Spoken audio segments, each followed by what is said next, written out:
Hello everyone, నేను మీ doctor Ashwini, infertility specialist 49 Rajahmundry branch.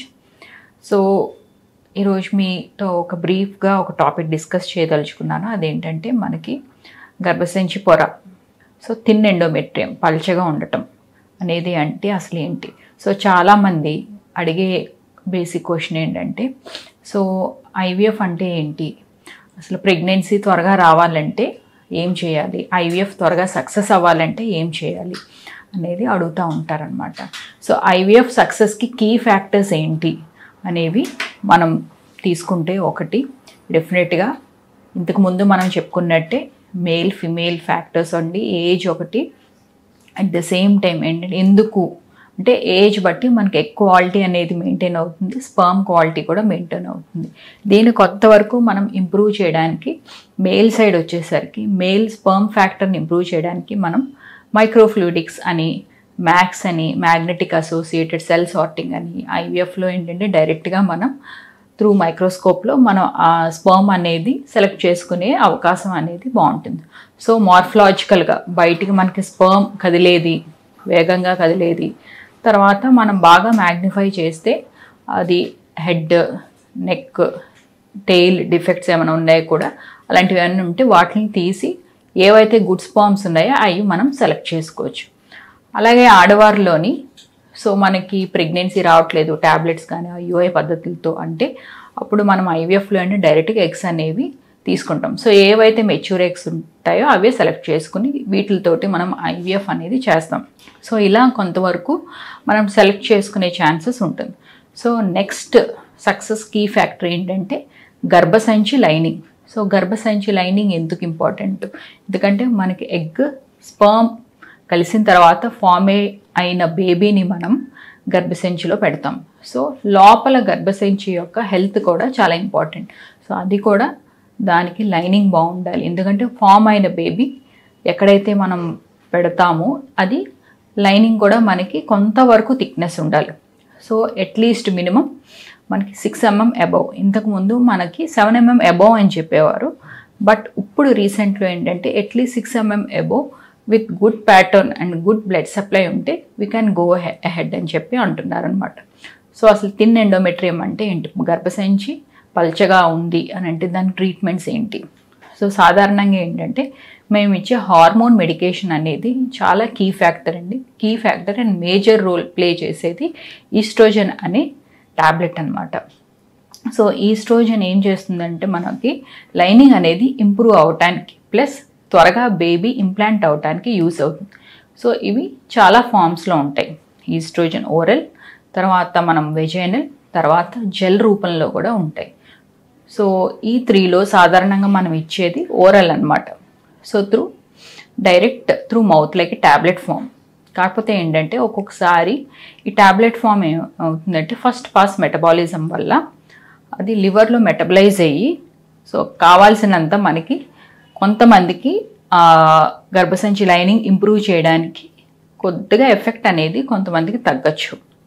So దానికి ఏంటంటే ప్రత్యామ్నాయంగా మనము వెజైనల్ అంటే డైరెక్ట్గా మనం కింద నుంచి ఉమెన్ని పెట్టుకోమని చెప్తాం. సో దీంట్లో ఏంటంటే మనకి ఫస్ట్ పాస్ మెటబాలిజం అనేది ఉండదు, లివర్ మెటబాలిజం ఉండదు. కాబట్టి సో ఈస్ట్రోజన్ అనేది డైరెక్ట్గా మనకి యుట్రస్ లైనింగ్కి అందుతుంది కాబట్టి త్వరగా లైనింగ్ వచ్చే అవకాశం ఉంటుంది. సో కొంతమందికి ఈస్ట్రోజన్ అనేది ఓరల్గా ఇచ్చినప్పుడు కొంచెం వాళ్ళకి కొన్ని సైడ్ ఎఫెక్ట్స్ వచ్చే ప్రమాదం ఉంటుందన్నమాట. లైక్ ఎవరికైనా కొంతవరకు రిస్క్ ఉంటుంది, థ్రాంబోసిస్, డివిటీసీ వచ్చే ఛాన్సెస్ ఉంటాయి. So elderly women, diabetic, hyper tension, ఇంతకుముందు స్ట్రోక్, సో ఇలాంటి రిస్క్ ఉన్న వాళ్ళకి ఏంటంటే ఓరల్ ఫామ్ ఎక్కువ ఇవ్వకుండా మనము ఇప్పుడున్న రీసెంట్లో ఏంటంటే జెల్ ఫామ్స్ కూడా ఇవ్వచ్చు అనమాట. సో ఈ జెల్ ఫామ్స్ అనేది అప్లై చేసుకుంటే ఏంటంటే వీళ్ళకి ఈ ఫస్ట్ పాస్ మెటబాలిజం ఉండకుండా డైరెక్ట్గా మనకి ఎక్కడైతే దాని ఎఫెక్ట్ ఉండాలి యుట్రస్కి అక్కడికి చేరుకుంటుంది. సో మిగతా బాడీ పార్ట్స్ మీద అనేది సైడ్ ఎఫెక్ట్ అనేది ఉండదు. సో ఇలా ఇప్పుడు రీసెంట్గా కొత్త ఇన్నోవేషన్స్ తోటి మనకి లైనింగ్ అనేది ఇంప్రూవ్ చేయడం అనేది జరుగుతుంది. సో లైనింగ్ ఇంప్రూవ్ అవటానికి హార్మోన్ ఎంత ఇంపార్టెంటో అట్ ద సేమ్ టైం దానికి బ్లడ్ సప్లై కూడా ఉండాలి. సో మనం ఎంత ఈస్ట్రోజన్ డంప్ చేసినా సో దానికి బ్లడ్ సప్లై సరిగ్గా లేకపోతే మనకి లైనింగ్ అనేది రాదు. సో కొంతవరకు ఏంటంటే ఈ లైనింగ్ ఇంప్రూవ్ చేయడానికి బ్లడ్ సప్లై అనేది చాలా ఇంపార్టెంట్. అంటే రక్త ప్రసరణ అనేది ఇంపార్టెంట్. ఈ రక్త ప్రసరణ పెరగాలంటే ఏం చేయాలి? కొంతవరకు ఒబీస్ ఉన్నవాళ్ళు వెయిట్ లాస్ చాలా ఇంపార్టెంట్. ఎందుకు మేడం అని అంటే, సో వెయిట్ రిడక్షన్ వల్ల ఏంటంటే మనకి బ్లడ్ సప్లై అనేది పెల్విక్ ఆర్గాన్స్కి బాగా ఇంప్రూవ్ అవుతుంది. So at the same time ఈ బ్లడ్ సప్లై ఇంప్రూవ్ చేయడానికి ఏంటంటే మనకి వాకింగ్, యోగా, కొన్ని రకాల ఆసనాలు ఇవన్నీ వేయటం వల్ల ఏంటంటే లోయర్ పార్ట్స్కి మనకి వాస్కులారిటీ ఇంప్రూవ్ అవుతుంది అనమాట. సో దీంతో పాటు కొంతవరకు మనం మెడికేషన్తో ఇంప్రూవ్ చేయొచ్చు. ఒక చిన్న ట్యాబ్లెట్ అదే ఇకాస్ప్రిన్. సో ఇకాస్ప్రిన్తో కూడా మనము బ్లడ్ వాస్కులారిటీని ఇంప్రూవ్ చేయొచ్చు. అట్ ద సేమ్ టైం ఏంటంటే లైనింగ్ చాలా త్వరగా వస్తుంది. సో ఆ తర్వాత ఇంపార్టెంట్ ఏంటి అంటే ఎలార్జినిన్ అనేది ఒక మాలిక్యూల్ కూడా కొంతవరకు హెల్ప్ చేస్తుంది. సో అందులో రక్త ప్రసరణ పెరగటానికి. తర్వాత విటమిన్ ఈ కూడా ఇంప్రూవ్ చేస్తుంది అనమాట. సో మేజర్ లైనింగ్ ఇంప్రూవ్ చేయడానికి 2 ఫ్యాక్టర్స్ అనేది ఇంపార్టెంట్. ఒకటి ఈస్ట్రోజన్. సో బ్లడ్ సప్లై కొంతవరకు మనకి ఇంప్రూవ్ చేసే ట్యాబ్లెట్ ఇకాస్ప్రిన్ అనమాట. సో ఇవి కాకుండా సో లైఫ్ స్టైల్ మోడిఫికేషన్స్ కూడా చాలా ఇంపార్టెంట్. లైక్ చాలామంది సెడెంటరీ లైఫ్ స్టైల్లో ఉన్నప్పుడు వాళ్ళని సో దానిలోంచి బయటకు రమ్మని చెప్పాలి.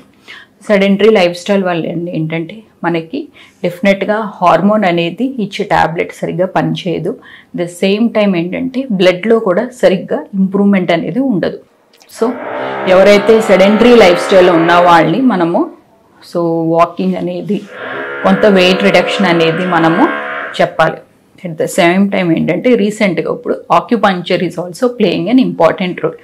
సో ఆక్యుపంక్చర్ కూడా helps in improving the blood supply and helps in increasing the endometrial thickness. So next ఇప్పుడు వచ్చిన వాటిలో పిఆర్పి, ప్లేట్లెట్ రిచ్ ప్లాస్మా, కొంచెం 2 డిఫరెంట్ స్కూల్ ఆఫ్ థాట్స్ ఉన్నాయండి. కొంతమంది ఇంప్రూవ్మెంట్లో ఉంటుంది అని అంటున్నారు, కొంతమంది ఇంప్రూవ్ అవ్వదు అని అంటున్నారు. సో ఇప్పుడున్న రీసెంట్ గైడ్లైన్స్లో అయితే పిఆర్పి అంత హెల్ప్ చేయదని మాత్రం తెలుస్తుందండి. సో దీనికి మేజర్ ఇంపార్టెన్స్ కంటే మనం మిగతావి main hormone medication, life style modification, at the same time ఇంకేమన్నా ప్రాబ్లం ఉందా యూట్రస్లో, దేనివల్ల మనకి లైనింగ్ రావట్లేదా అనే దాన్ని మనం ఫైండ్ అవుట్ చేసుకుని మనం దాన్ని క్లియర్ ఆఫ్ చేసుకోవడం బెటర్ అనమాట. సపోజ్ లోపల ఏమన్నా ఎడేషన్స్ కానీ అతుకులు కానీ ఏమన్నా ఉంటే దాన్ని మనం కరెక్ట్ చేసుకున్న తర్వాత లైనింగ్ కోసం మెడిసిన్స్ వాడితే డెఫినెట్గా ఇంప్రూవ్ అవుతుందండి. ద సేమ్ టైం ఏమన్నా ఫైబ్రాయిడ్స్ ఉన్నా, చిన్న చిన్నవి పాలిప్స్ ఏమైనా ఉంటే దాన్ని మనం రిమూవ్ చేసుకుని మెడికేషన్ వాడితే డెఫినెట్గా సక్సెస్ అనేది బాగుంటుందండి. సో చాలామందికి లైనింగ్కి కొంతవరకు ఈ ఎండోమెట్రియం లైనింగ్ పెరగటానికి మనం ట్యాబ్లెట్స్, తర్వాత ఈ ఇకాస్ప్రిన్ ఇవన్నీ ఇస్తాం. సో ఇలా మనం లైనింగ్ అనేది ఇంప్రూవ్ చేయొచ్చు.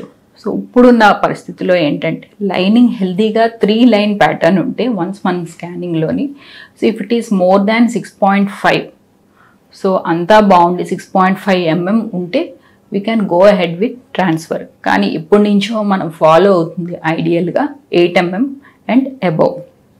సో ఈ 8 mm అండ్ అబోవ్ క్రాస్ అయితే we can go ahead for embryo transfer అండి. సో ఇంతకంటే తక్కువ ఉంటే మాత్రం దాన్ని ఇంప్రూవ్ చేసుకోవడానికి కొంతవరకు నేను చెప్పే మెడికేషన్స్ అనేది మనం యూస్ చేస్తూ ఉంటే సో మనకి ఫలితం అనేది కరెక్ట్గా ఉంటుంది. సో దీంతో పాటు మనం సో డైట్ ద్వారా ఏమైనా ఇంప్రూవ్ చేసుకోవచ్చా మేడం అని మీరు అడగచ్చు. సో డైట్ ద్వారా వచ్చేసరికి మనకి ఫాక్స్ సీడ్స్ అని ఉంటాయండి, దాంతో కూడా మనం ఇంప్రూవ్ చేసుకోవచ్చు. సో తర్వాతే మనం high protein food, protein rich food తీసుకోవడం వల్ల కూడా ఏంటంటే సో మనకి కావాల్సిన పోషకాలు అందటం వల్ల సో యుట్రస్ అనేది హెల్దీగా మెయింటైన్ అవుతుంది. At the same time avocado కూడా చాలా ఇంపార్టెంట్.